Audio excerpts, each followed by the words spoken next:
మాజీ ఎంపీ ఆదాల ప్రభాకర్ రెడ్డి అహోబిల మఠం భూమినే దోచేశారట. తాజాగా ఈ అంశానికి సంబంధించి ఈనాడు ఒక కథనాన్ని ప్రొజెక్ట్ చేసుకొచ్చింది.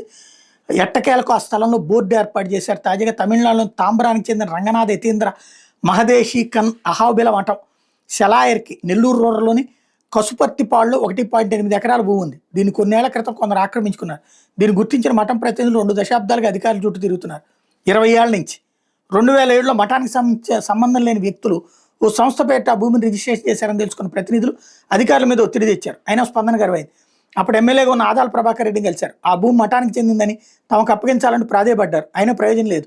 తాజాగా రూరల్ ఎమ్మెల్యే కోటరెడ్డి శ్రీధర్ రెడ్డి దృష్టికి తీసుకెళ్లడంతో పరిశీలించి చర్యలు తీసుకోవాలని అధికారులు కోరారు. స్పందించిన యంత్రాంగం సర్వే చేయడంతో పాటు రికార్డులు పరిశీలించి ఆ భూమి మఠానికి చెందిందిగా గుర్తించి బోర్డు ఏర్పాటు చేశారు. విషయం తెలుసుకున్న ఆదాల ప్రభాకర్ రెడ్డి మేనల్లుడు నాగేందర్ రెడ్డి అక్కడికి చేరుకుని బెదిరింపులు దిగారు. బోర్డులు పిగేయడంతో పాటు అక్కడ ఉన్న మఠం ప్రతినిధి వరదరాజన్, వీఆర్ఓ వెంకటరమణని బెదిరించారు. దీని మీద వాళ్ళ ఫిర్యాదు మేరకు రూరల్ పోలీస్ స్టేషన్లో కేసు నమోదు చేశారు. ఈ ఘటన మీద శుక్రవారం వీడియో విడుదల చేసిన అహోబిలం సెక్రటరీ వరదరాజన్ అక్కడ జరిగిన వివరాలు చెప్తూ కన్నీటి పర్యంతం అయ్యారు. దీని మీద రూరల్ తహసీల్దార్ కృష్ణప్రసాద్ మాట్లాడుతూ ఆర్ఎస్ఆర్ డైక్లాట్లో ఆ భూమి మఠానికి చెందింది ఉందని చెప్పారు. అందుకే ఆ స్థలంలో బోర్డు ఏర్పాటు చేస్తున్నారు.